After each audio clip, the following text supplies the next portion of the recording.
Hey everybody. Excuse me, Dave Woodson, Roller with Prime Real Estate here in Northwest Indiana. Give me a second and we're going to build an audience here real quick. In fact, I'm going to switch over to the out of the box group so I can see myself and see what's happening. Hey, we're live. We're live as we happen here, folks.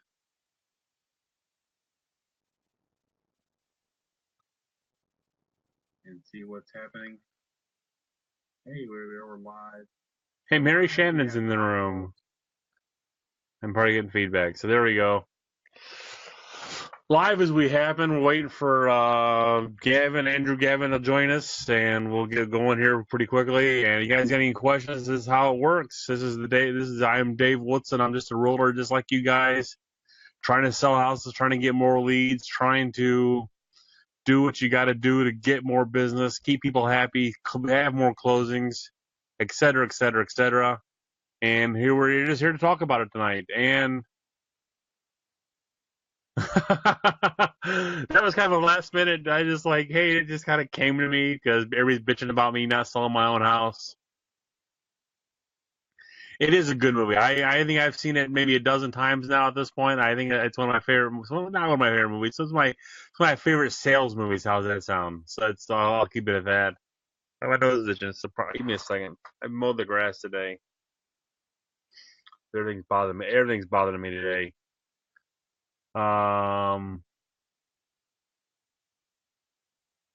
Maybe we're finally updating here. Finally, Hugo, keep talking to me, buddy.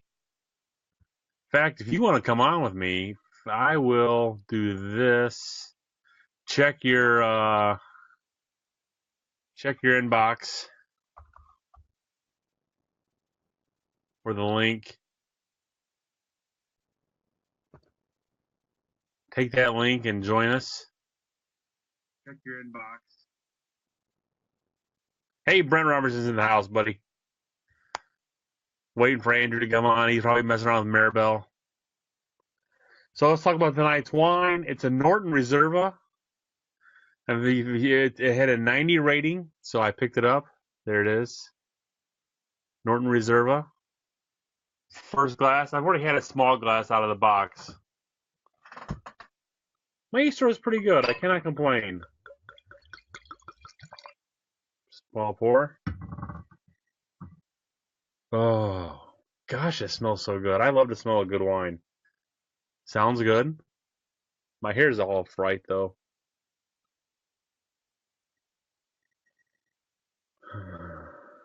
Abe Mendoza's in the house. I recognize that face anywhere.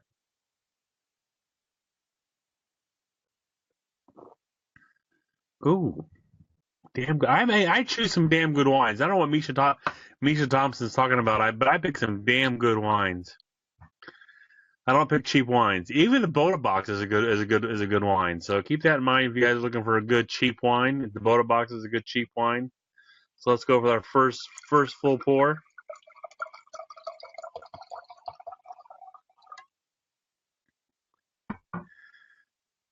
Not too much, Abe. I prefer red wine. Yes, I do, Bob. But Abe, I'm doing pretty good. I can't complain. I'm staying busy. Got closing scheduled from now till the end of June already. The nearest Trader Joe's to me is about 60 miles away. So I don't get over to Trader Joe's very often. When I do go to Trader Joe's, I do stop in buy about a case of buy a selection of wines, 2, 3, 4, 5, 6. So yeah, Abe, one of those closings in June was someone who called me a week ago Friday. 2 weeks ago? A week ago Friday at this point.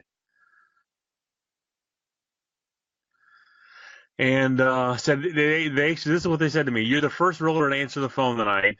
And would you show us 3 houses tomorrow? I said, sure. Are you pre-approved? Yes, I am. Fine. I'll show you 3 houses tomorrow. I tried to get them in. Couldn't get them in. I could only get them the 2 of them. I put an offer on 1 of them, and we're closing on that house in June at this point. $6 for a good Merlot. You ever see Sideways? You ever see Sideways with Paul Giamatti? I love that famous line. Next week we have special guest Katie Lance. She is volunteered to be on the show next week. So I'm looking forward to having Katie on the show. So that'll be putting that out there pretty hard next week as well. So look for she's putting out a new book, so maybe we'll get a free book or two out of her as well. Hey, the good news this week the feed is updating, so now I can see the feed update as we go along. I think Mike Colbrook just joined the room.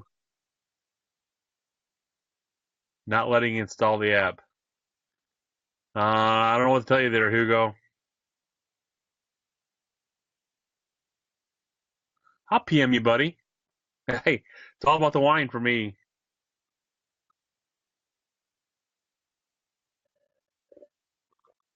I walked. I don't know how far I walked today, but I've met all my goals on my Apple Watch today.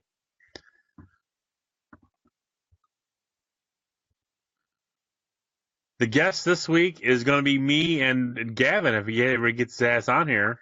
There's no guest this week. Kind of had a busy week this week, and didn't have time to prepare the show. My home is on Zillow.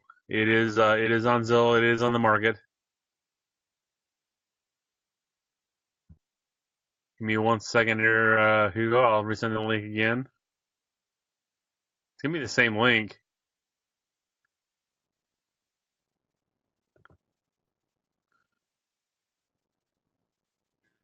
Hugo, I'll resend the link.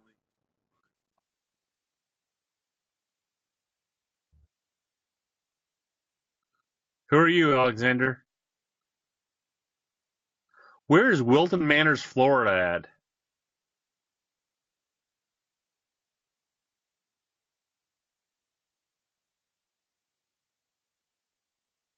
You know what, Alexander? I'm intrigued. You had the balls to say that. DM me, Alexander, and I'll send you the link back. You know.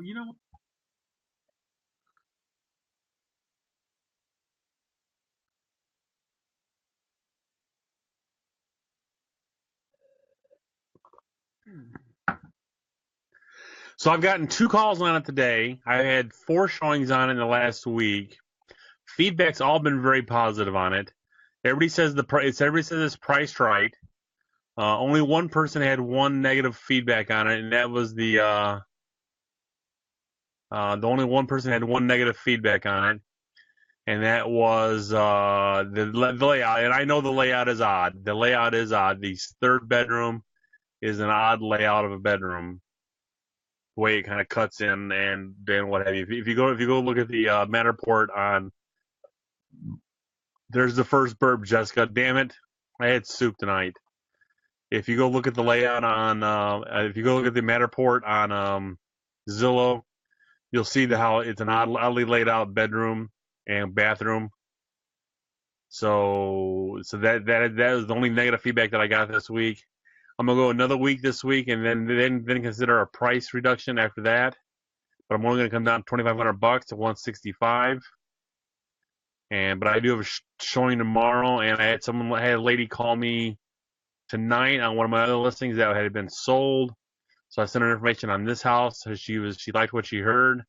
She's gonna show it to her son. That's who she was calling for.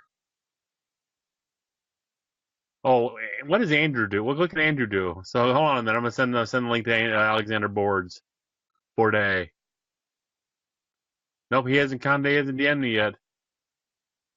Or maybe he have.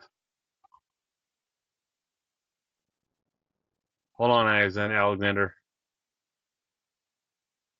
Well, shit.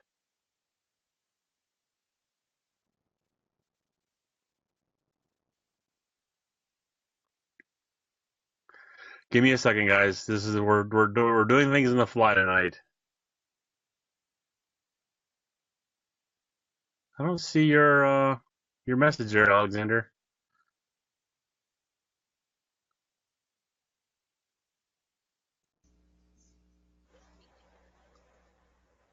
Someone's in the house. Hey. Who goes in the house? Who goes in the house? Hey, there's one too many. There's many ways to skin a cat, man. That's all it is. But you don't have your camera on though. I thought I did. I don't. All I see is a big H. Yeah, I guess it says that the video is off. It doesn't let me. Hold on. Share screen. Let's try. Being sharing. Can you see anything? I'm sharing your screen. Is all I see. Yeah, stop sharing. Nah, just big edge today. How's that? That's good enough for me. Being sharing. Can you see anything? All I see is the H. All I'm here's your voice. Whoops. It'll be an odd meeting with a monster. How's that? Evan, the crystal has been removed from the house, and the crystal was never at this house. It was at the other house that's being remodeled.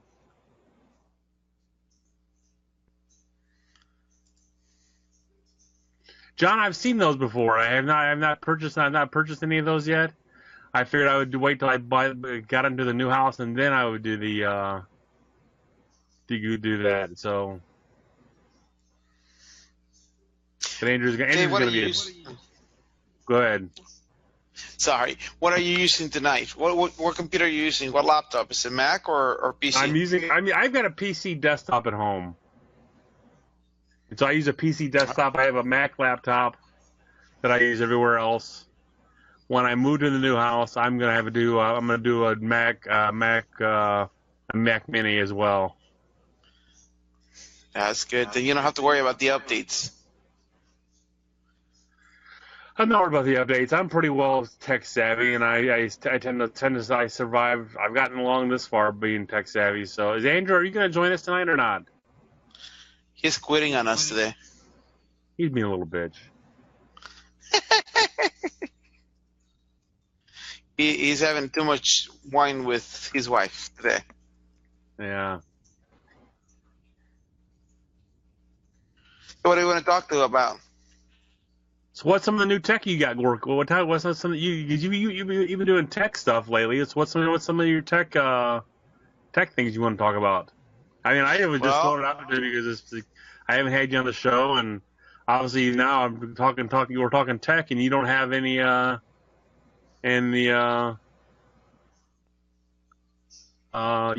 camera's not working now. So what good are you at tech at this point? I'm kidding.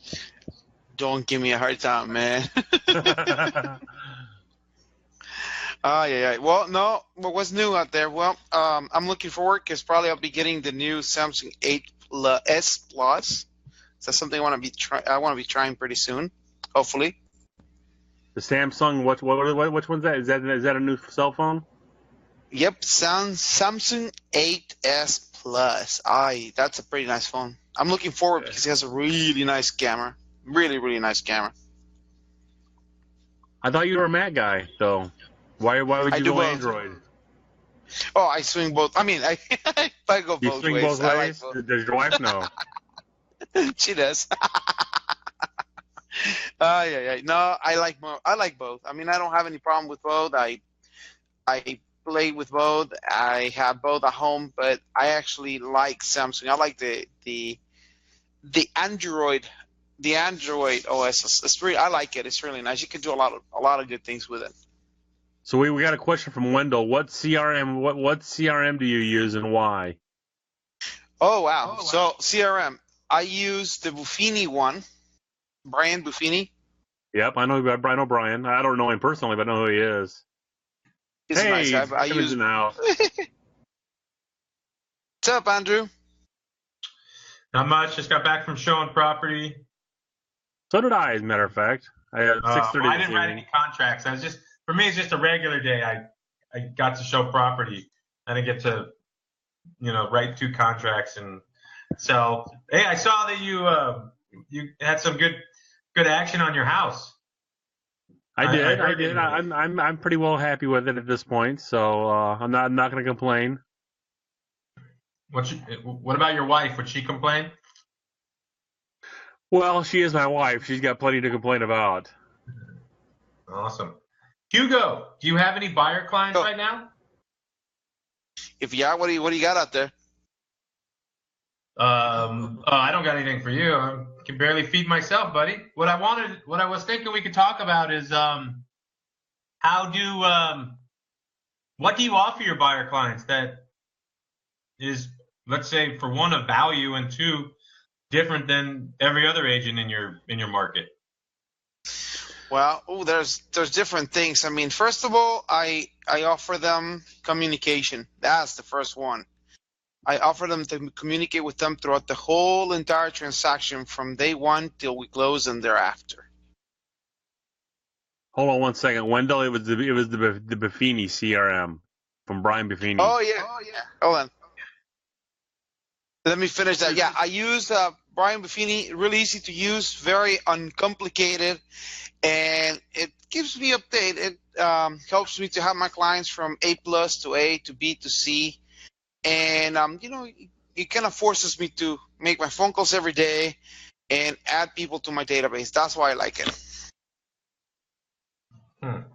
I've heard that that's a pretty good system. It is. What's the monthly cost of that, by the way? What's that? You could. I think we just lost Hugo. All right, so No, I'm here. our tech guy's having technical problems. I'm not having no technical problems. I mean, problems.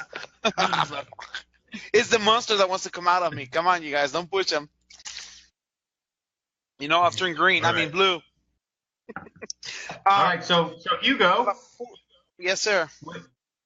What do you do? What does Keller Williams, the big red machine, teach you guys to do to work with buyer clients? What special services do you have, or or are we just becoming a batch of people, highly paid door openers? No, we're not. We're not. I mean, honestly, No, one of the things that I do different, is I answer the damn phone. I do too.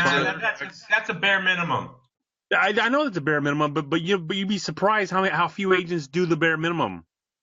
It's true. I agree with you, but we're above that. So we don't even want to play in average. Like one of the things I do, if they see a house they like, I'm not afraid to go knock on the door. Okay, so and I've done that. I mean, I've not sold a house doing that, but it at least shows them that I'm willing to go do that. So when you're talking with a buyer client, you're saying, Mr. Buyer, if you work with me, Dave Woodson, not only am I going to show you the properties in the MLS, make sure you have accurate prices and data on the properties that are in Zillow and all the other sites that are incorrect, but I'm also willing to go and knock on a door to an expired, to a FSBO, and see if they want to sell the house to you. Is that what you're saying? Exactly. That's pro. Yes, sir. Because the worst thing they can do is slam the door in my face, and guess what? I've had many doors slammed in my face. Okay. I mean, look at this mug. And additionally, now here's the side benefit of that. Most likely, your buyers aren't going to want that house, but yeah. What do you think?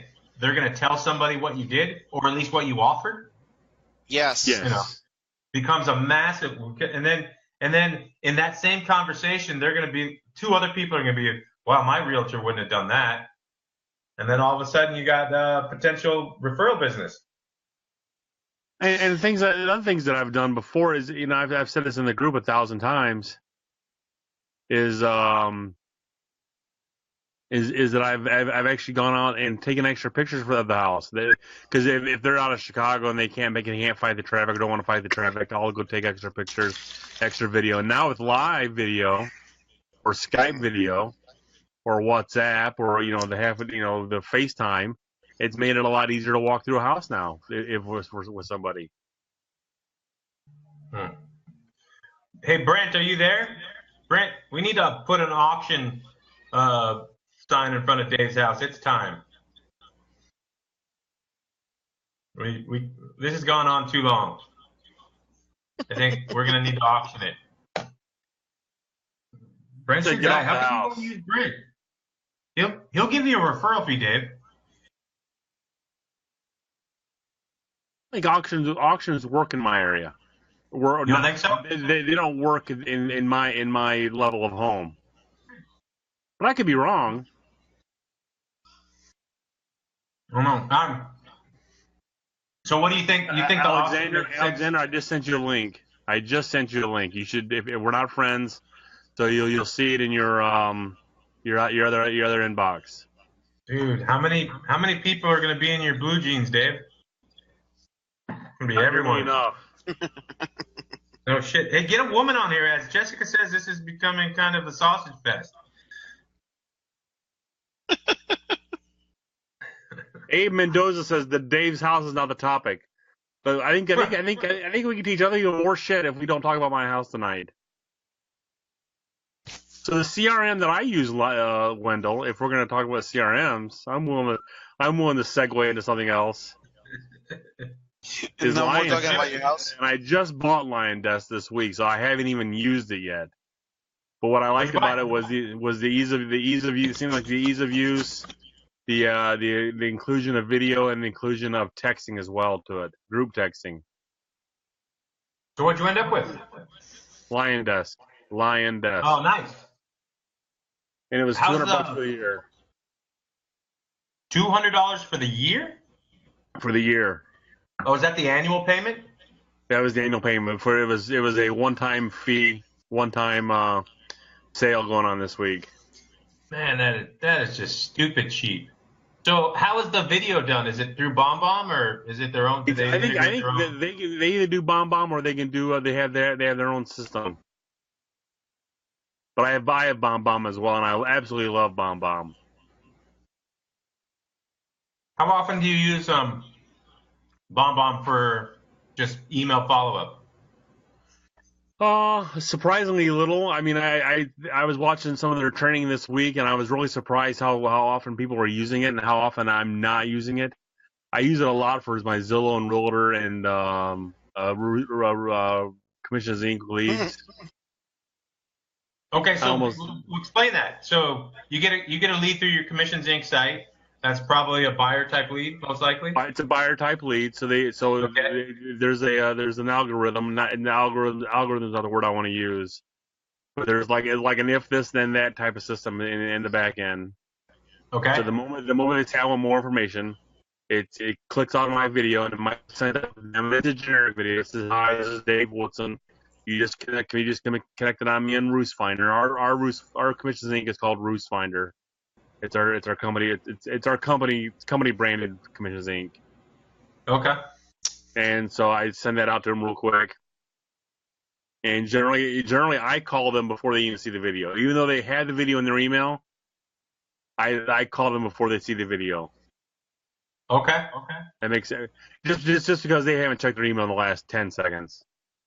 Right. Yeah, I can imagine that. And, but what I need to look at is what I need to check out is, can I text it to them through BombBomb, through the Commissions Inc. website or Zillow website? If they put in a text number or a cell number, can I text them that BombBomb or video just as quick? What do you see? Jessica's worried someone died. Check on Hugo. Hugo, are you still with us? I'm here. I'm listening to you guys. All right.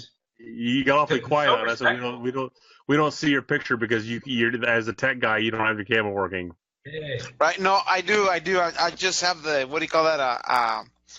A tag on the camera so nobody sees me. You know, the FBI can see you while you're doing your stuff. You know. Are you naked? Oh, come on now! I'm furry and blue. That's all I can tell you. Wow, that's a little scary. Really weird.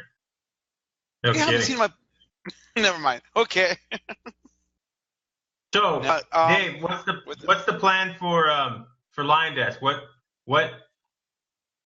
the setup? What do you want to do first? I've really been a piss poor follow-up agent. I've let my clients go into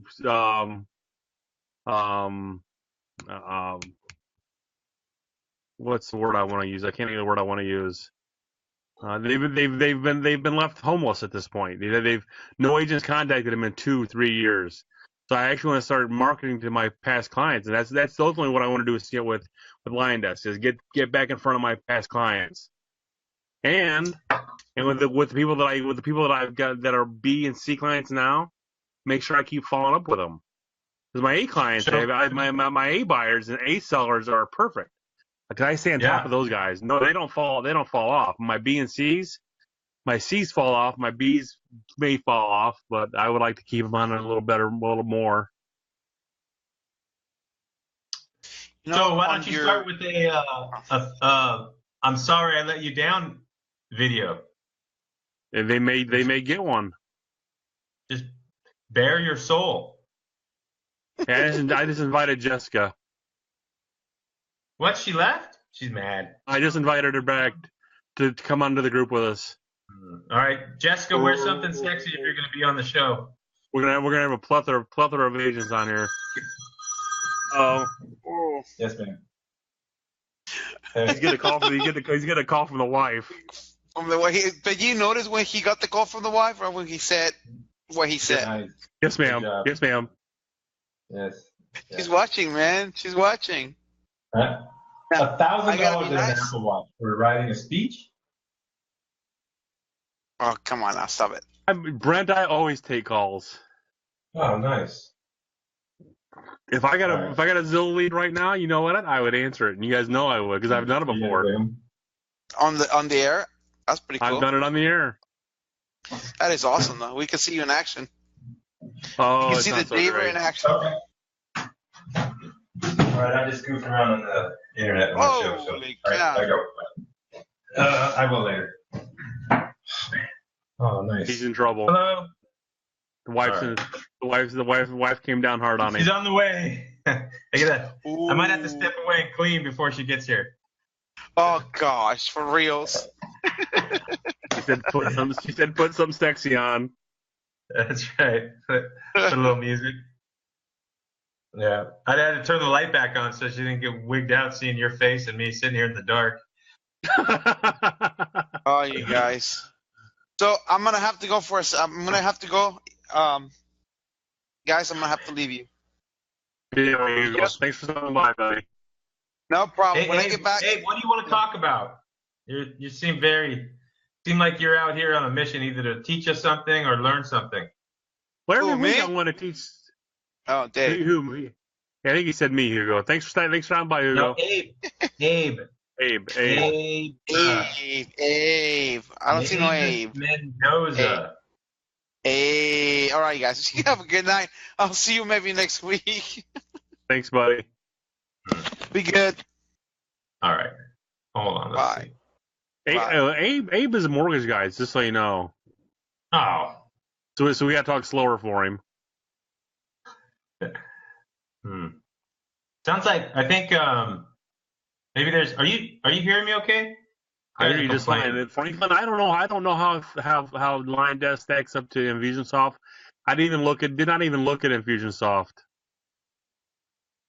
But Infusionsoft's not really. Well, I know it has a CRM piece, but it's more of a follow-up product, like almost like a Get Response or a Aweber. I mean, that's its real. I think to compare apples and oranges, you want to go apples to apples. You want to go Fusionsoft to follow-up boss or something like that. Oh, hey, John Grant. So,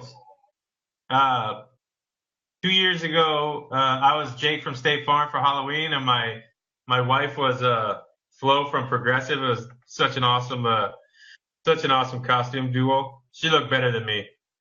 Well, that's a given. Yeah, I look good in khakis though. Not from this angle. Not from this angle. That's funny. All right. So, are you gonna? What's the plan? Have you ever had with? I want to understand like BombBomb, like, because it seems like a great tool, but like, how do you think we should use it? Like, would you do a series of videos? You should do a series of videos.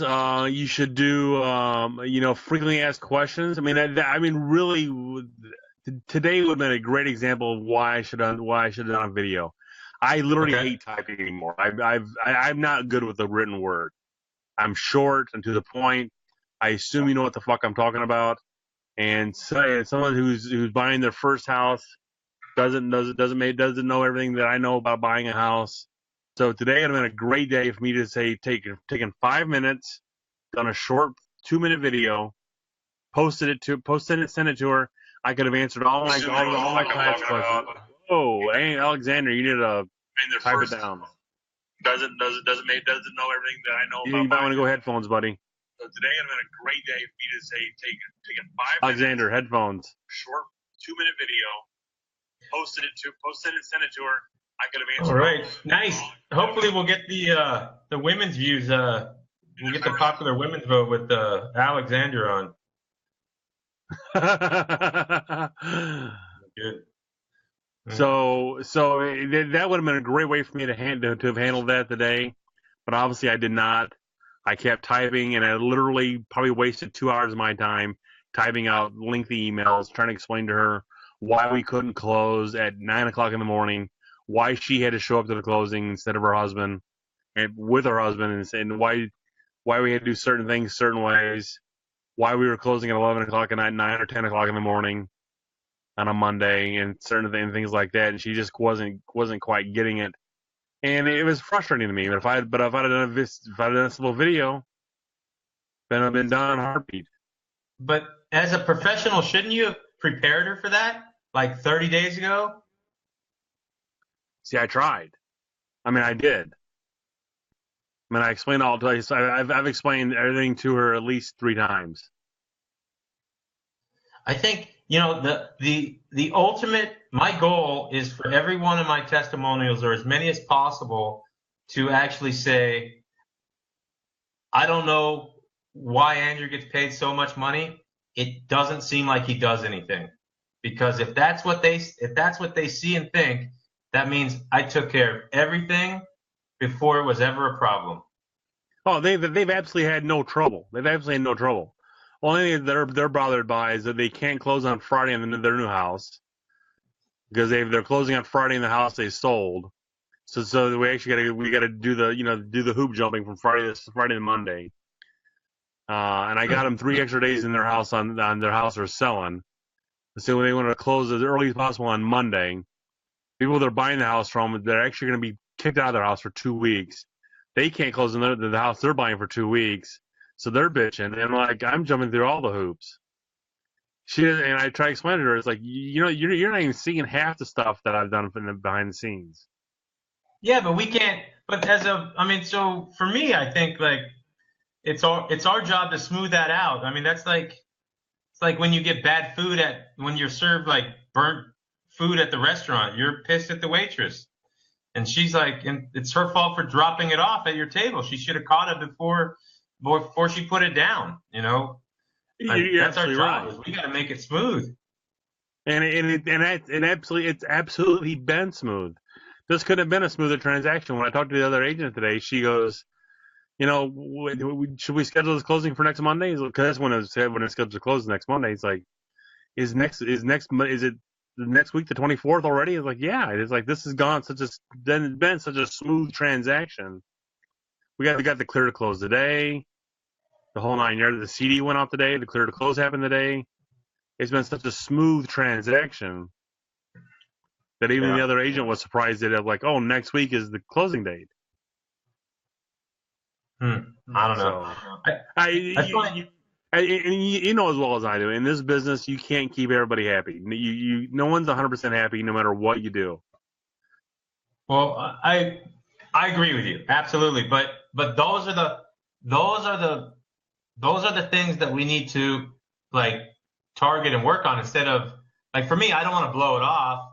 I want to process it and think, okay, what could I have done different? Now maybe and I don't know. I mean, you could have done everything and it could have gone wrong. That's unfortunate. But I always look at these things as, okay, how could we have stepped back, and look at it from, fly on the wall and go, okay, how could I fix this? How could it not have happened that way? Will this happen again? And those are the things I think that help us become better at customer service, because ideally we're customer service advocates, versus salespeople. I mean, I don't really feel like I sell anything. I think if anything, I try and talk people out of buying stuff more because I'm guilty of that too. It's I'm absolutely guilty of talking you out of a house. Because I mean, I tell people that. I said, listen, I'm more guilty of talking you out of a house than ever talking you into a house. Because the last thing I want you to do is for you to run into me at Jewel or Meijer or Strax, which is our local grocery stores, and have you punch me in the face for selling you a shitty house. I will talk you out of. I'll give you 10 reasons not to buy a house before I give you one reason to buy a house.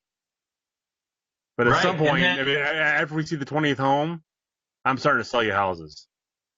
This is why you need to buy this house. I agree with that for sure. But, you got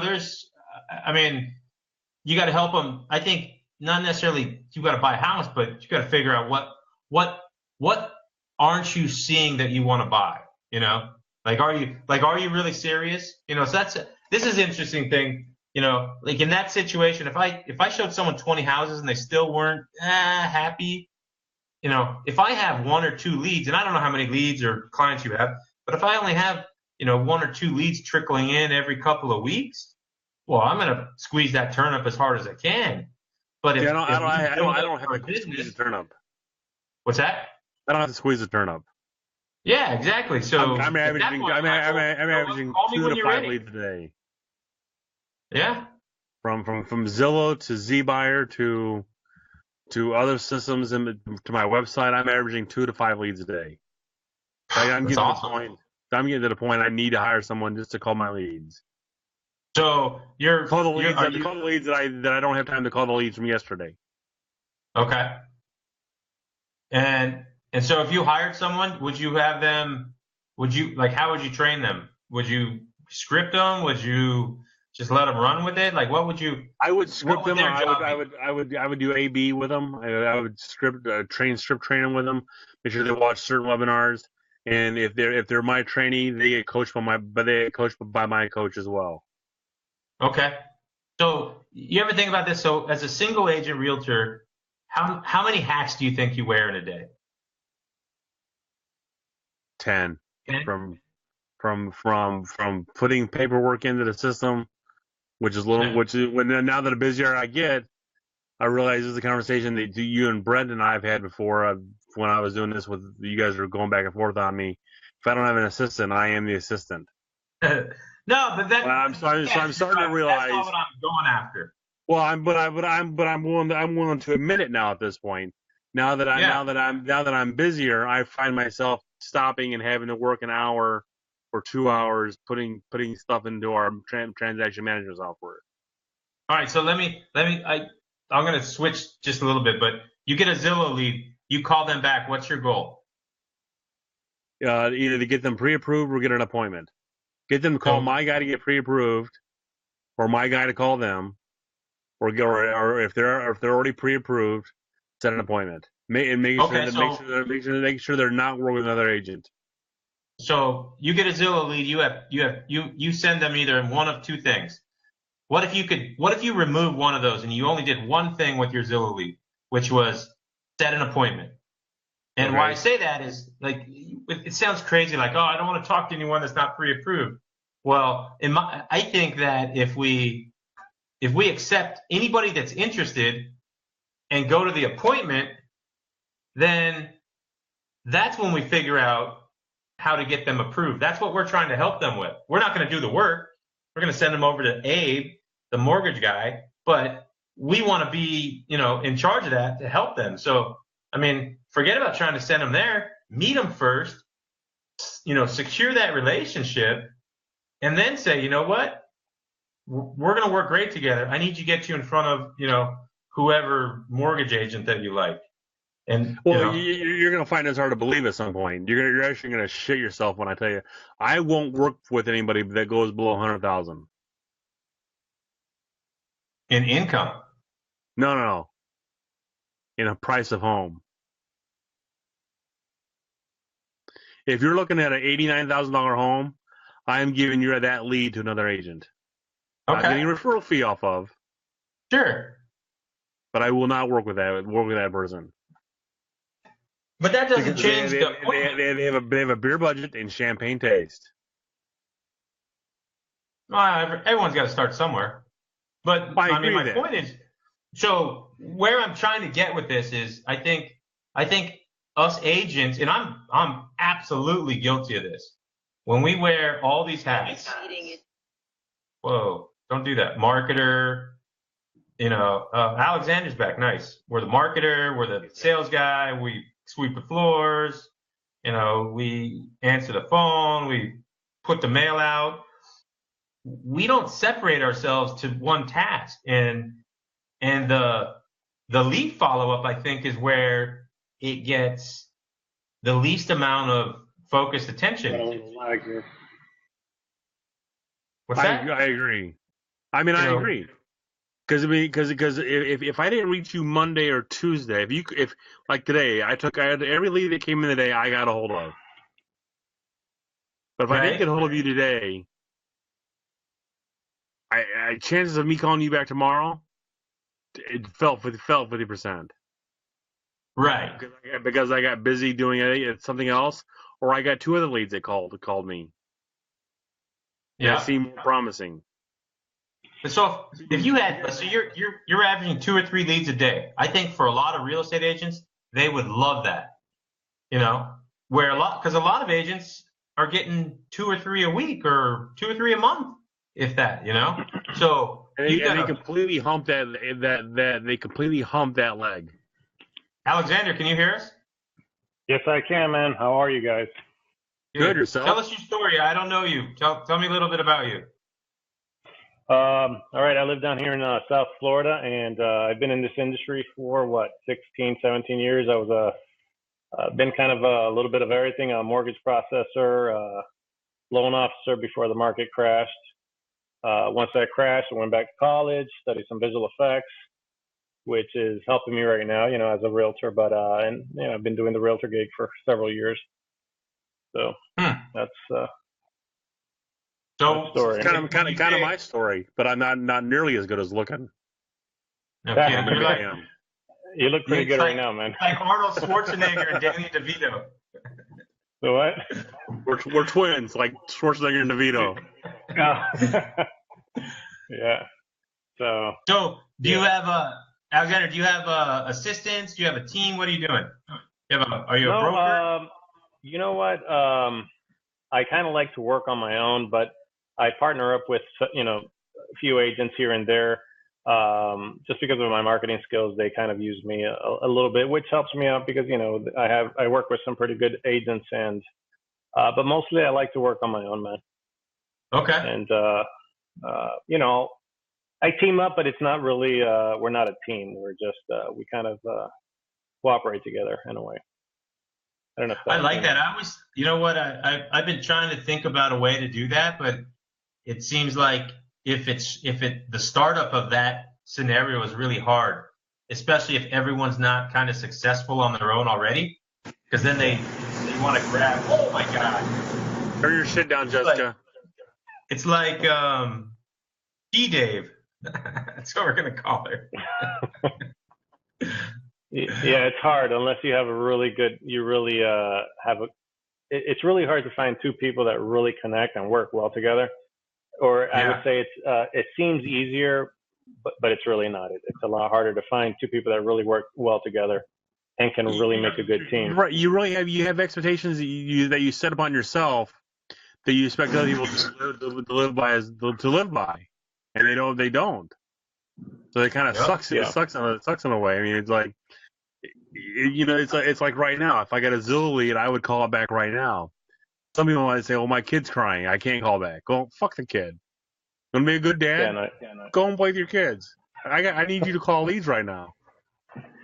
And the other problem that I see that's a big problem is that you have two people that are probably they'll clash heads. They don't know how to work. They both want to lead too strongly or something. It's just. Yeah, I wonder if that's, we tend to attract like-minded people, and so if you go after you're partnering up with someone, I can see that happening a lot. Jessica, how are you? Yes. Can you see me?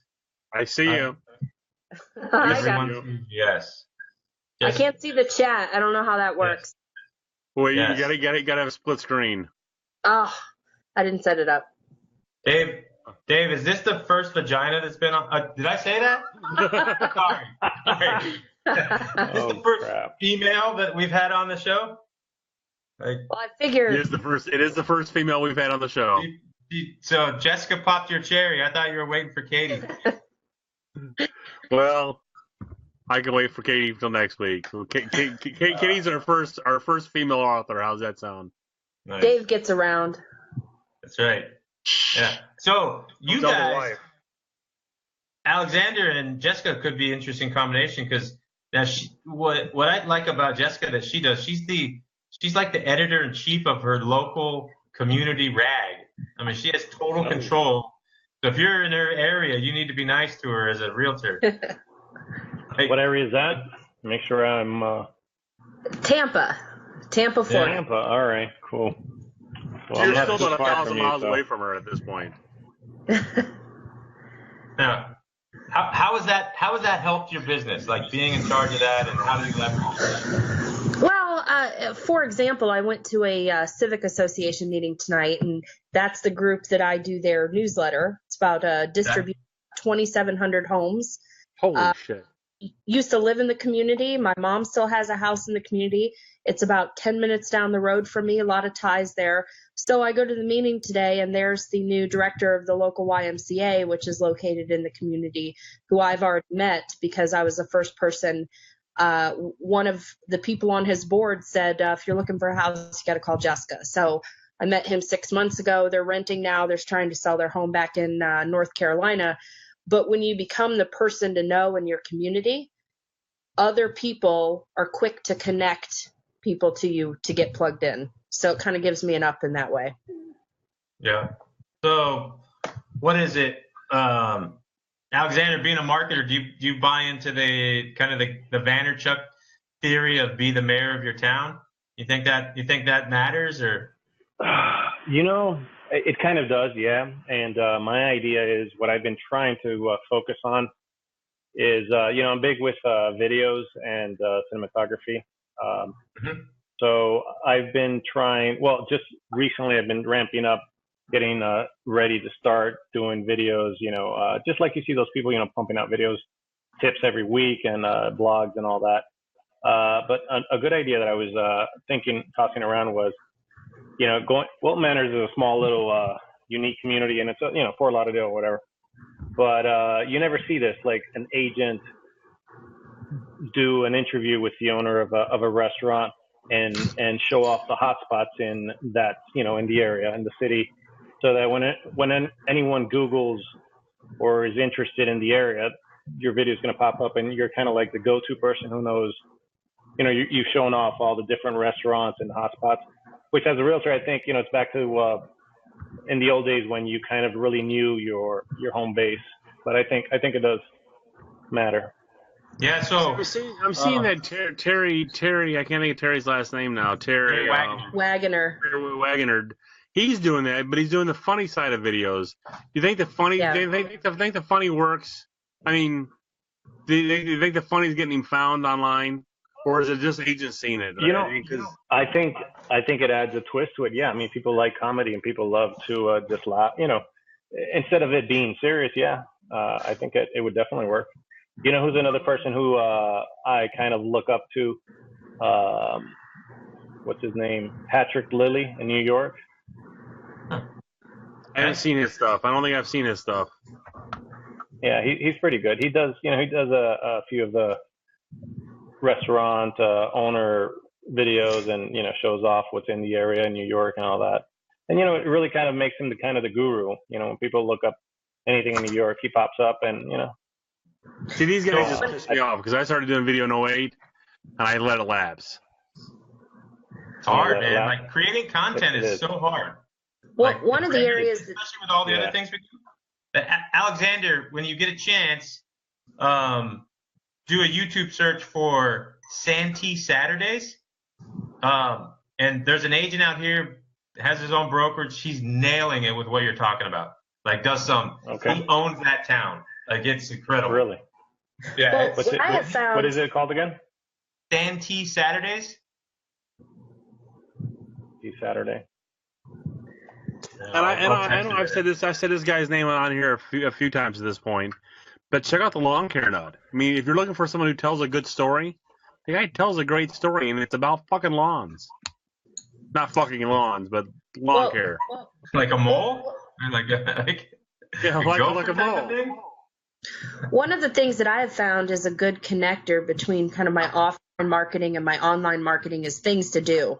Very similar to what you're talking about, the restaurants, festivals, all kinds of here there's so much to do outdoors. You live in Wilton Manors, you live in Florida, you know the outdoors is it. All the festivals, meetings, city, whatever, all the different things. I find that is what, of all the things, the content that I put out, it is the most popular content. The most liked is not just local businesses, because I'm already doing massive amounts of that offline and connecting to them to my online network, but the people, the general residents want to know what's going on. What can I go to? That's Where do true. free on a Monday night? Where do, all of these things people just want to know. There was the Sugar and Sand Festival where they built the sand castles. I missed a huge opportunity there. So there's all these things. And when you post about it, it's often a trending topic, and I'm reading Mary Shannon's book right now and kind of getting in that wave when things are trending online and being quick with your hashtags and your videos. It's a way to kind of capitalize on that. Things to do, active out in the community, especially with Facebook Live and the way things are trending. I think that's the way to go. I don't do nearly as much as I'd like to, but that's the direction I want to head into. Yeah, I totally agree with you. So, Alexander, are you doing hold on a minute, cinematic type stuff? Up. Andrew, hold on a minute. Jessica, are you a single agent or do you have a team at this point? Single agent. How the hell you find all the time for this? I feel like we need to get her like a taller chair. Or just the camera. I'm sitting in bed, actually. See? I'm sitting in bed, hiding from my wife's children. coming home. Like, stop. Getting weird. I am a single. So we got to talk slower for her. She's the first vagina on here, and she needs a taller chair. So what I find, Dave, I'm just gonna skip over what I don't want to answer. What I find is you're just like my wife. My way of marketing does require a lot of nights, a lot of weekends, a lot of my own time. But the really cool part is my networking and my marketing is just taking friends to lunch or having a coffee meeting, or it's the simplest, easiest form of networking and generating leads. To me, I get to do it all day long. I get to attend things, do things. I take my kids. You just live in the town you live in anyways. So why not bring this along with you? And that's kind of how I find time for it. Right. And your oldest is what, 9? Outside tonight during the Civic Association meeting, Yeah. I don't know. But your oldest what kind is of 9 videos now, are you right? making? I missed that. Shitbox. What'd you say, Dave? God damn it. Your oldest is 9, right? My oldest is 9 years old. 9. Yeah, they're 7 and 9. So they still like hanging out with you. Mine's 13. She's done hanging out with me. That's true. Right. She's cooler than me now. Yeah, I want to hear about that. Goes without saying. I'll shut up now. Answer your question. Stop talking, Dave. I want to hear about Alexander's videos. So, what do you want to hear, man? So, are you doing just like you would like, you sitting at your desk talking, or are you actually making like pieces? No. I have a backdrop. I have some pretty professional equipment, but I really haven't started to utilize like my skills really fully, and I'm kicking myself in the butt because exactly what Jessica said. There's so much going on, and probably in a lot of places, but down here there's a lot of construction and renovations and redevelopments. And if I capitalize on that and started really doing videos and updating the community, Yeah. People watch this stuff, and really you start to become the local pro in the area, and really that's a good way to really knock a lot of agents out of the box. But no, I have a backdrop. I don't just sit on my computer and record myself with this background. I have some pretty cool stuff. Like clouds floating across. What I struggle with is output. I find that video, I cannot create a steady stream. Like, what's your output video? How often are you posting them up? Because that's where I struggle. Here's the thing. It really is time consuming. It really takes a lot of time. And I sit in front of my computer. Like today, I've been in front of my computer for 4 hours doing this one video on a property that I did a video for. And, I realize it takes a lot of time, and I have to also, I'm not saying I'm a pro. These are my goals. I really want to do a video every week and inform the people out there. But like when I do a video tour of a property, editing it and putting, the background music and all that, it takes me, about 2 or 3 hours. So it's a balance, and I'm kind of trying to figure that out myself, but it's a balance between. I have no problem spending 3-4 hours on a promotion video of one of my listings, but I can't do that for every video I post, or I'm not going to post that many videos. Right. So do you think video is more important than pictures for your listings? I think so. Yeah. No, well, not for the listing. You know what? It's a kind of a psychological thing. It's for the listing. If I'm trying to capture a listing, because I can say, look, I do cinematography. I'm going to do an HGTV style kind of a video of your property, and versus what? Photos. Another agent's just going to take photos. So yeah, I have the equipment. I really do have thousands of dollars of equipment, but as a selling point, it's great. And as advertising, when you run ads on Facebook,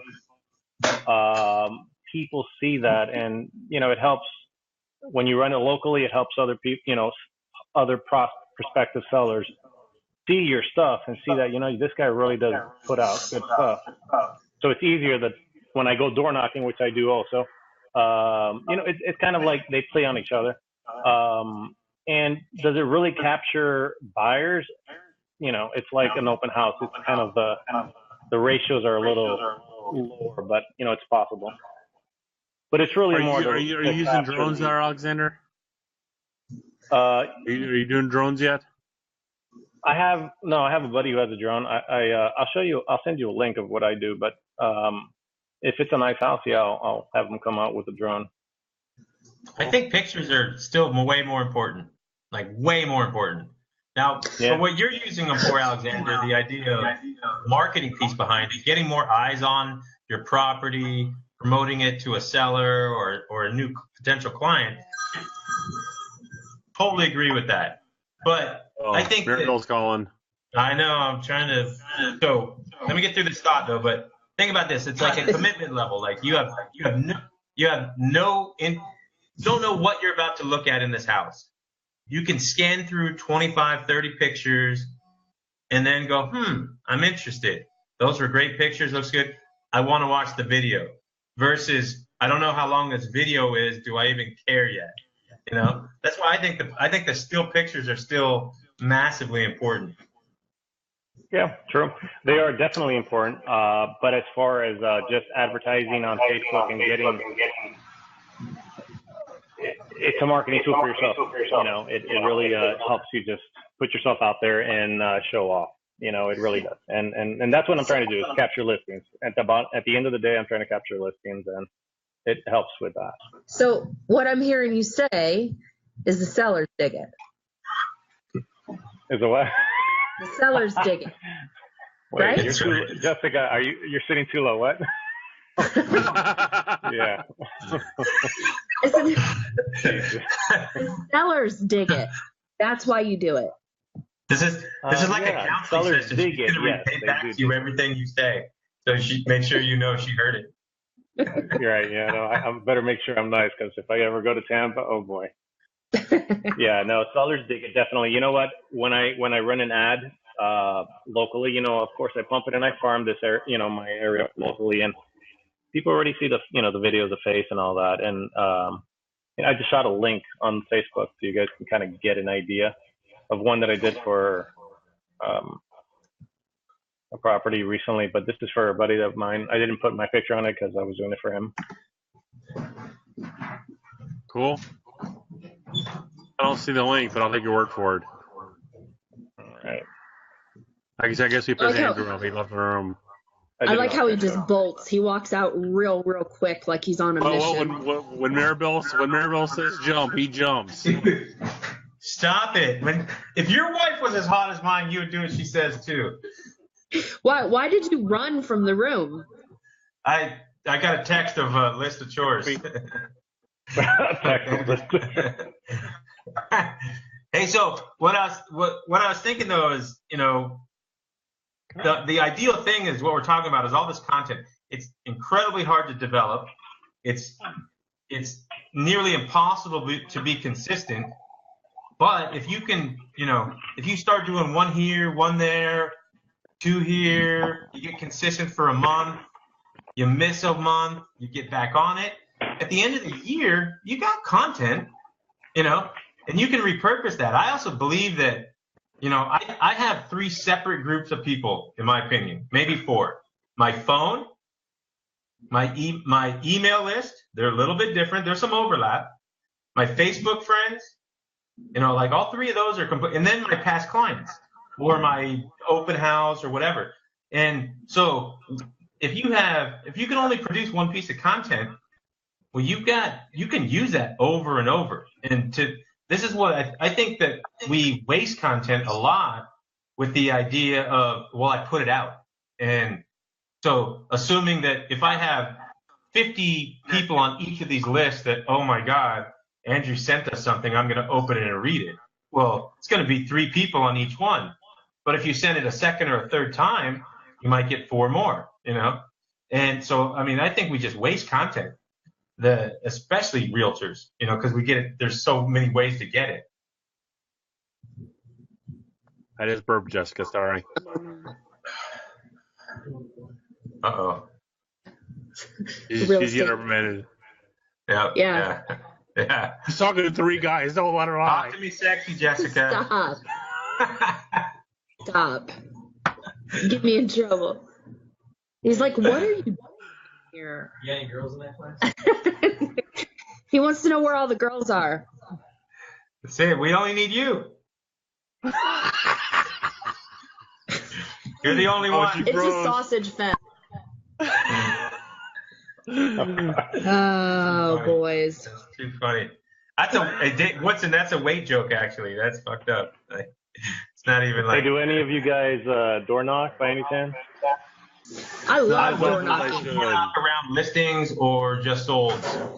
That's about it. I don't know why I can't do it like just as a regular weekly task, but specific, sure. Our weather just broke here, so I will start door knocking here now. Oh, what? Dave doesn't door knock with the sweater vest on. Dave doesn't door knock in the summer. Don't let him lie to you. This fat ass is in the summertime. It's like just beating sweat in there. Man, I live in Tampa and I door knock in the middle of July. Sticky old flyer over there, It's all sticky. It's all sticky. And I'm handing him a flyer and it's like this. In all seriousness, I love door knocking. And I honestly should be door knocking more. I really should. I'm not afraid the door. Now, do you door knock? Because I know you're a Fletcherite. Do you door knock? I won't, man. I won't. Like I said, I'll drop flyers off at around a listing, or maybe an open house. But you will walk the neighborhood. You will walk the neighborhood, though. Yeah. Okay, but sounds uncertain. What I will take though is what I do is I'll take a flyer for a property, and on the back I'll print my latest blog post about some sort of real estate thing. So it's not just it's a double duty thing. So you get to meet me, maybe. I left you something about a property. Maybe. Here's if I wait for them to come to the door, sometimes I run. So I try and maximize it as much as possible. And I don't know. Jessica, Eddie Amatucci wants you to describe the process. Not sure what process he's talking about. Of door knocking? I mean, you go knock on the door and say, "Hi, this is Jessica." And yeah. No, you have to have a What do you say? reason. No. Number one rule, you have to have a valid reason to knock on their door. You can't just randomly go knock on doors. That doesn't work. The whole, I'm new, I'm just introducing myself, just getting out in the neighborhood, that's all bullshit. You have to have a real purpose to knock on their door. Sorry. Yeah, I agree. That's a big problem. I think, that's a big scare for a lot of people, is not having something to either leave behind. Give it a new one. I agree. Jessica, what conversation are you going to be in?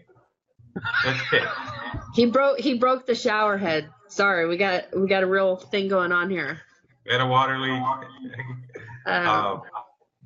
It's not your problem. Let him fix it on his own. Right, so leave behind, and then what's scary is You have a reason, not just the leave behind. Not Let's do this. This is 10:06 at this point. Why don't we after I have Katie Lance on, Jessica and I set this up for Jessica and I, and Andrew at this point, and talk about door knocking in 2 weeks. Why not Alexander? What did he do? Nothing at this point. Poor Alexander. Alexander, how do you love say your talking last about name? door knocking, but What? How do you say your last name? Bordes. All right, I was close. Cortez. Is that a French? It's pretty. Is it French? I think it is. It has like a French derivative. Nice. just a warning. I But love I'm to talk Cuban. about door knocking, but I find most agents don't like the subject. Well, Who gives a here's fuck what the other agents care about? I was apprehensive We're not here of to door entertain. knocking. I was apprehensive of door knocking at one point, and until I started doing it. But you're absolutely right. You have to have something. And I started off doing just door hangers, leaving them at the doors one by one. Yeah, that's And not then effective. I started seeing, Then I started to see, watching James Festini. I'm sure you guys are familiar with him. No, James. And I went out there. Yeah, right. Started going out there, and then this year I created these really neat postcards, and I'll share it with you guys. So that's my pretty picture there, or whatever. But what I did, which was pretty smart on my end, and I'm not giving myself credit, I'm just saying pretty smart, neat idea, is that all of this right here that you see there is actually blank. So I printed this out. I ordered these postcards like this, and that right there is actually blank. So what I do is I go to the neighborhoods. Before I go to the neighborhoods, I pull up the stats and I print out right here and right there in my office printer. These are the active listings, and these are the closed sales. So basically, nice. it's So I'm like tailoring it to that neighborhood. That's pretty. Yeah. So. Yeah, that's nice. A great idea. I mean, that's like leaving a just sold postcard, which is. I mean, that there's value in that. I mean, that to me, that's not necessarily a reason to knock on your door, but it's definitely a reason to leave something on your porch. Yeah, if they don't open the door. Right. But yeah, at least it gives me a reason and if they say, look, I'm not interested, I can say, well, let me leave this with you, and at least you can see what's been selling and what's sold in your house, in your neighborhood. And and it works. I think agents want to. Well, one, we want everyone to think we're professionals, and then we drive BMWs, and then that doesn't necessarily go with door knocking. It's like Honda. we have, and then I drive a between us, Chrysler. You are from Ohio, so. Buy Is that American. company in existence anymore? That might be like a collector's item now. But I think Chrysler what? A LeBaron. LeBaron. Is it a convertible LeBaron? Are all LeBarons convertible? lease? It's a Chrysler 200. Relax. It's a PT Cruiser. Is that a Chrysler? The wood panels. So Woody. No, but I think that it's just it's too. Yes, yes, Dave. Did you have something? I've got nothing. All right, but I think Not we just even- want. I think Hey, everyone just for the wants record, to not be even, that. not even. Misha says not even the German drives the expensive German car. Yeah, like if you roll into a big brokerage, man, there's not that many expensive cars there. A lot of like Hyundais, and they might be brand new, but they're reasonable. That's okay. What are we at right now? The average agent's doing 3-4 deals a year. I mean, we got to be better I than think that. the average agent does 8 deals a year at this point. One a month. Well, In essentially your one a area, month. is that 8? In your MLS? What? In your MLS, you think it's 8? I think it's 8 in my MLS. The average one does in my You know MLS. Oh, I lost the board of directors on Wednesday. I'm gonna. Let me ask a good question here. Sure. I just lost a deal, and it was a pretty nice deal, $600,000 listing, 600 plus. So I lost it because the agent, and I read this all the time. Oh, never sell yourself short. Don't let them negotiate your commission. But so this guy wanted 5%, and I started trying to negotiate with him, and went down to 5.25. And he said I wouldn't take anything more than 5%. So I said, all right, I was bluffing, and I was like, well, I have to talk to my broker about that because we don't do that, right? Anyways, I ended up losing the deal because of that. And I shot myself in the foot, and I'm like, you know what? I should have just taken the 5%, been happy instead of trying to be greedy. I know I'm good, but, so what's your opinion on that? Do you guys, there are some people who are like, I wouldn't take less than 6, and some people are like, you know what, just do what you got to do.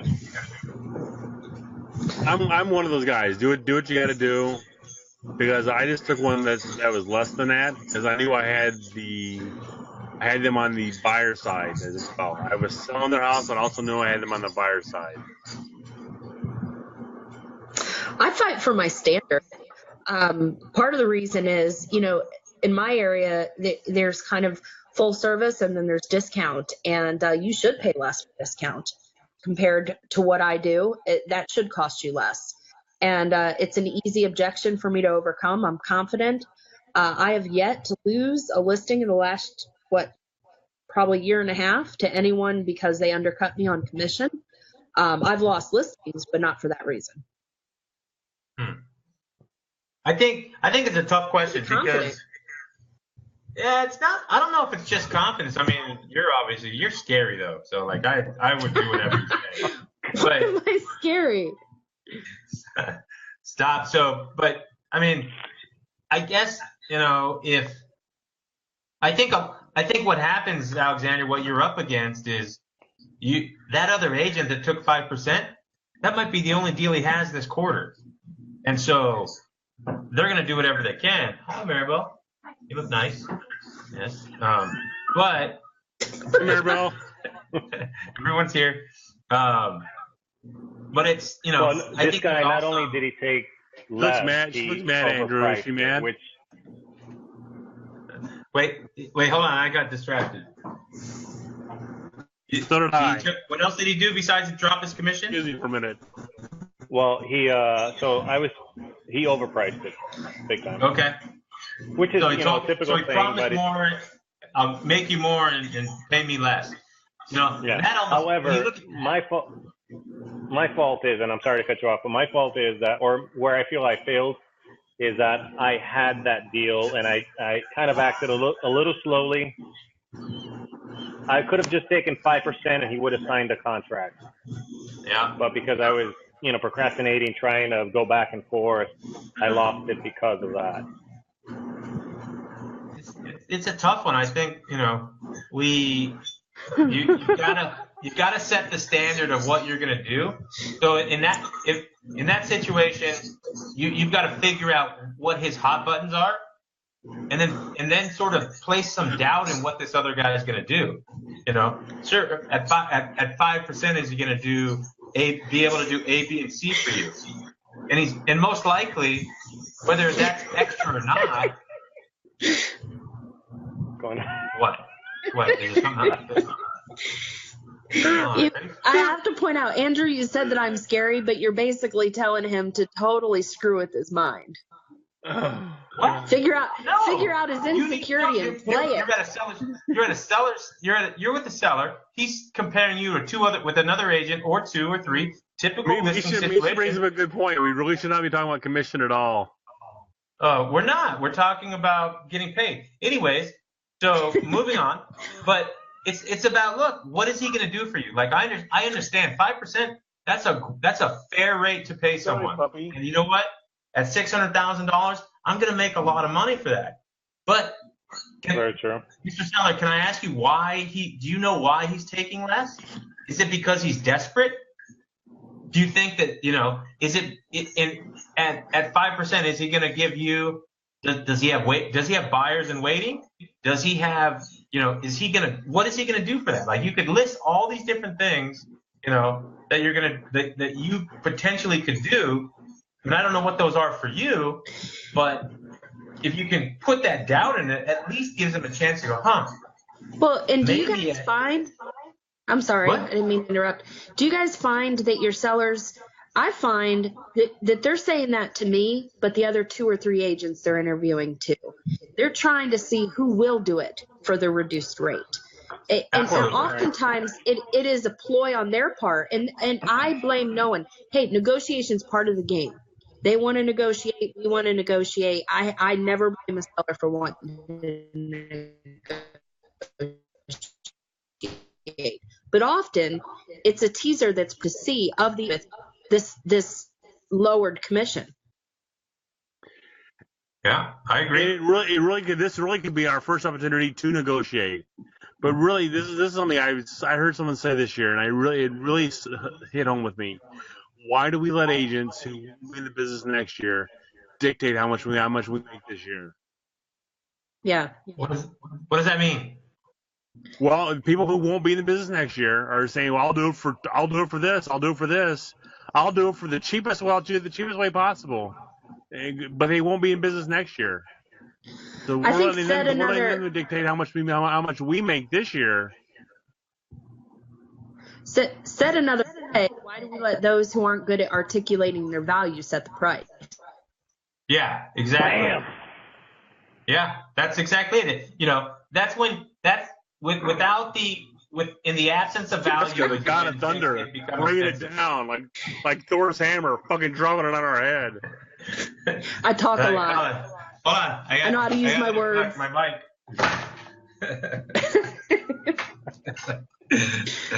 Right. See, that's why I win the listings. I just out-talk everybody. Yeah, no kidding. Like Wendell says, if you think it's expensive to hire a pro, hire an amateur. Well, and that's, Yeah. I think that's tough, because. You okay over there, Alexander? Yeah. Yeah. I don't know, man. I think that is probably the toughest thing. And another thing I want to point out. There's so many variables I'm guilty with of that. faltering every fucking time. Well, those who ask for it either Googled it and got some answer online of what's appropriate to pay, or they have some schmuck friend who's telling ask often experience. They're testing it based on second, third-hand information, and I'm not. More and more sellers tell me that they looked it up online for the going rate. I don't know where they're getting the info. I use Yahoo, AOL, just for that reason. Yahoo, AOL. They're asking the Daver. At AOL.com. That's my email. The Daver. I don't know, man. That's tough. There's also, at the same time, Alexander, I think there's just people that just don't pay. They just won't pay enough. I have a buyer client right now. He wants to live in literally like a 3-block radius next to this cool little reserve. And we've placed bids on 3 properties. He's underbid by 30+ grand on every single one. We've had the discussion, and his whole thing, this is the craziest thing. He's happy. He'll pay every time. He said, "I'll pay full price." He goes, "I just want to negotiate with them." I'm like, what? Like this is the third one we've lost. He's like, so why don't they negotiate? I'm like, because they don't. Because they don't have have to. They're looking to buy. Already made it easy for them. And you know what I say to people like that? I have a line for that. Seems to me like your expectations are not matching the market I to wish you'd achieve say something that again. not giving them. What? Say that again because you broke up. Oh, It's like when she says expectations, it just stops. it just stops. It seems to me like your expectations are not matching the market. That's it. Did you grab them, put them in a headlock, and give them a noogie? You can want it all day long, but if the market's not going to give it to you, the market's not going to give it to you. I've That's actually like used, a woman. I've actually used this thing. You get shit in one hand and one in the other. And guess what's going to fill up first? How's that working for you? Is that one of the working Dave pretty damn well so far this year. Yeah. I don't know. I mean, commission, like what we get paid and how people see value is incredibly hard. I mean, like, it's such a tough market. Here in San Diego right now, if you have a property that's under 500 grand, I mean, people will just throw money at you. Doesn't matter what the value is, because Of course. the really good It's crazy properties out there. are starting at 500. If you have a 2-3 bedroom condo at 350, 400, someone will offer you 450 for it just to get in the game. I mean, it's nuts. Just to bring you back to reality, someone called me about an $8,000 home the other day, and I hung up on them. It's like a collector's Barbie edition or something. I'm like, I said, Wait, you realize this needs a lot of work, don't you? And he goes, "Oh, shut the fuck up." Is he talking to his chicken or something? You don't hear my dog groaning?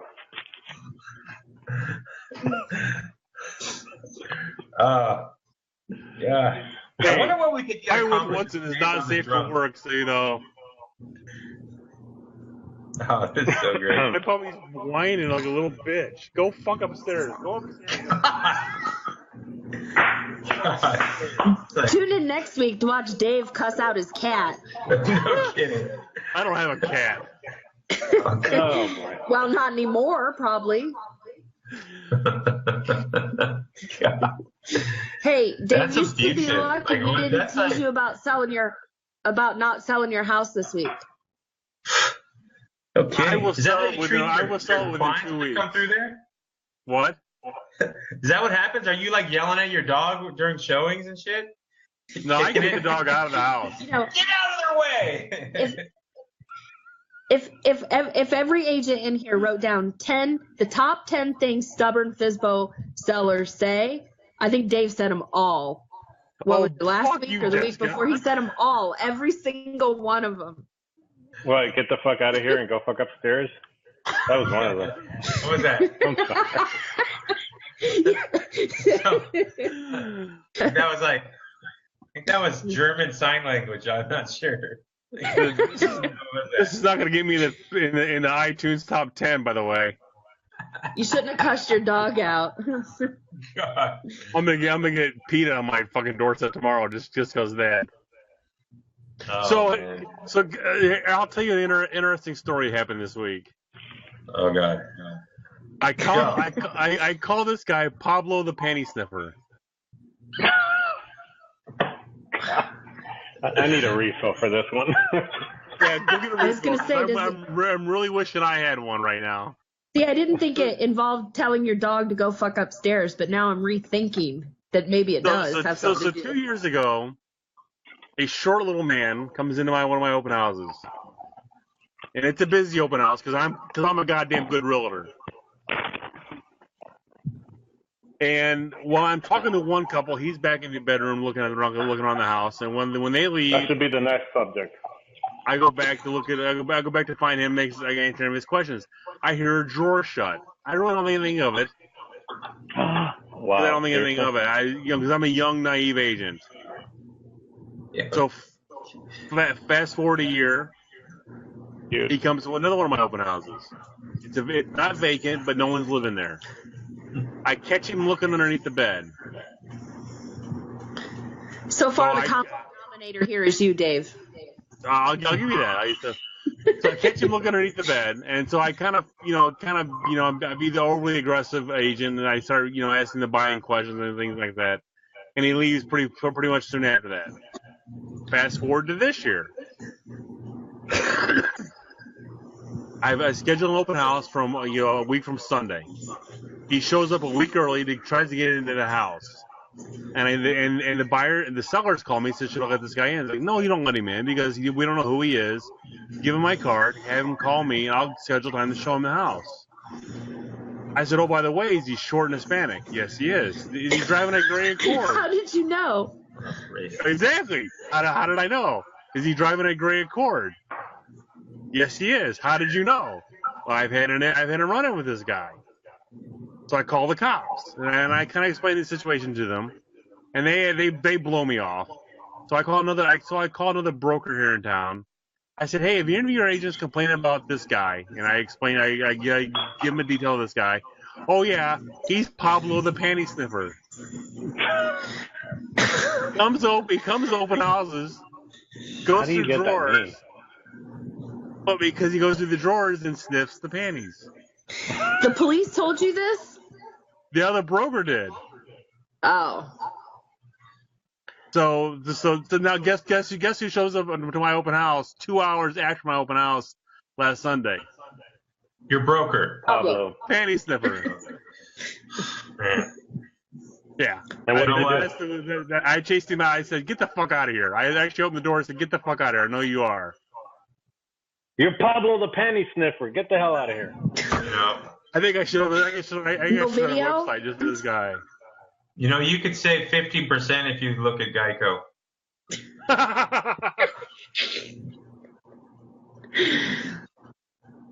Oh man, that's too funny. Hey, so what do you Write a guys? book. Let me ask you a question about open houses. Since we should keep this. And I love open houses. What do you guys do? What's your method of registration or registering people? What do you do? Paper, tablet, Open House Paper. Pro. Paper. I dabbled with the Open House Pro.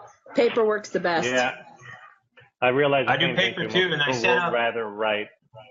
Yeah, I put like the basic information that I want to collect: name, email, phone number, whatever, and then just off to the right, I'll print like it says, "How'd you find out about the open house?" Street signs, internet, Zillow, agent, and so just as a thing. And then generally what I'll say is I'll actually ask that question when they walk in, and as soon as I ask that question, "Hey, how'd you find out about the house? Do you see the signs on Zillow or your agent?" And then I just hand it to them, and 99% I get all the contact information. And then I usually I end up checking one of those boxes, but I don't care. That it's simple. I don't like the electronic ones myself either. Like they're just weird. You know what? I also noticed that I've used both, and more people handwrite it and will give you all the information versus if you do it on Open House Pro or the tablet, they don't fill it out. So John Grimes, I agree with you. I fill out the first 2 entries. My friend Natalie has attended every open house I've ever had. I put a few names down to get it started. It's like a starter buck in your tip jar. Yep. Yeah. You always got to throw a few blanks into the tip jar. Dave says Pablo the panty sniffer on line 1. And that's not redlining, Brent. That is not redlining, Brent. At AOL.com. Because I know who this guy is. If I see him out in public, I will crush him like a grape. So, Alexander, what's your goal? What's your goal when you're at open house? Someone comes in. Are you asking deliberate questions about their purpose? They're trying to qualify them for motivation and timing, or are you trying to become their friend? Hell, well, both, but I think you become good at trying to gauge where they're at, how serious they are, and literally, I've kind of like left. I won't even collect some information from certain people if I feel they're just not serious enough. And I think it just comes with territory. You start to feel out the customers and the prospects, but I'm just looking for people who are serious about buying. That bottom line. Right. I posted a video in the group a while back what I do for open houses. One thing I like to do, say, you've got a listing, say it's a $400,000 listing. I'll print out a book of listings in the area from 350 to 400 to 450 and maybe 450 to 500. And then I'll do a separate book for like listings in that particular neighborhood if there seems to be enough to make. That's elaborate. And what I do is I set them there, and then people will naturally gravitate towards what they're really looking at. A lot of people go to open houses, don't do their homework on price point. They're just looky-loos. But you can really find out what they're looking for by putting those books out, because they're going to go right to the book that's really their budget. And I find that is a huge talking point to get to talk to people and to get beyond. I mean, if they're not interested in a house in front of them, how do you continue the conversation? And those books work real well for me. Yeah, that's actually never heard of that before, but that seems interesting. I used to print out all the vacants in the area of the same. So if I'm at like a 3-2, I'm not worried about the price. I'm just worried about the property. So I'll print out all the other vacant properties of a 3-2, and then say, look, you know what? These are all properties in the area similar to this one. You might like them. If you're really serious, drive by any that you like and give me a call, and I'll get you in after I'm done. And only one time is that work. But on the vacant ones I can get in. It was a Mexican guy actually. Pablo the penny for me. He was disappointed when it was unoccupied. That's right. It's like, where's the drawers? Where's the furniture? He's like, what are you doing? Oh, that's too funny. That's good. That's good. But yeah, it's like, you try and I try not to waste my time and figure out who's serious. And yeah, so think about, you're talking about how you can take a video, use it on social media. I haven't adopted this idea that Snapchat is the next platform for real estate agents to blow up, but I like the idea that 8 or 10 second forced videos. Because then you can come up with one thought or short phrase about a specific room in a house and then tie them all together. And versus trying to record this, 2-minute masterpiece of, video that you're like, oh, I got to start over. But if you do it that way, I think it's a lot less stress. You don't mumble around like Dave, and you're just done. And you can tie them all together. Dave came back with his cocktail. Look at that, yeah. We got to go, Dave. Big cup. Okay. Oh, yeah. What is that? It's like a Bloody Mary or something? Is that a Long Island iced tea or something? Good Lord. No, it's a Bloody Mary, straight past the wine. He must have finished his bottle. Don't you guys get up on Tuesday mornings? I feel sorry. I wake up at 6 o'clock Tuesday morning every day, every 6 o'clock every Tuesday at 6 a.m. sharp. Did you hear him though? He said I wake up Tuesday morning every day. Every day at 6 a.m. every Tuesday. Every day at 6 o'clock. Apparently, Alexander's East Coast time too, but I get up at like 5:30 in the morning. This show is pretty late. Wow. What do you do? Later. It used to be an hour earlier, Dave. What happened? Half hour. It's become the late show ever since Dave Letterman left. He wanted to start talking about panties and stuff, so he had to make it PG-13. It got moved back an hour. Gotta wait for the time. Yeah. What is it? It started at 8:30. At 8, people weren't showing up. So at 9, people started showing up. So you mean 10? Because to me, it's 10. I know. Well, why do you assume everyone's on your time? You know what? East Coast time is 30 minutes east of me, and they can stay there as far as I'm concerned. See, that's part of your problem. Yeah, I don't believe in the East Coast time. All right, I'm out. I gotta go. All right, Yeah. I gotta go and watch Mirabelle's Dancing packing with your the shit up Stars with my anyway. wife. It was fun. It was. Thanks, guys. Thanks. Alexander, nice meeting you. Hey, you too, man. Awesome. Thanks, Bye. Thank you guys for having me on You're here. fun to have on. Thanks, Jessica. Bye, Thanks for being our guys. first presenter on the air. Awesome. See you guys later. I'll close this out. See you, Alexander.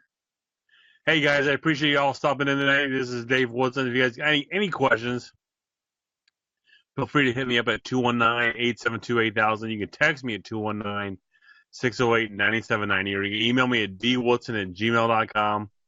I look forward to answering your questions. I hope you guys enjoyed the show. And we'll be back next week with Katie Lance. Katie Lance has agreed to be on the show with me next week.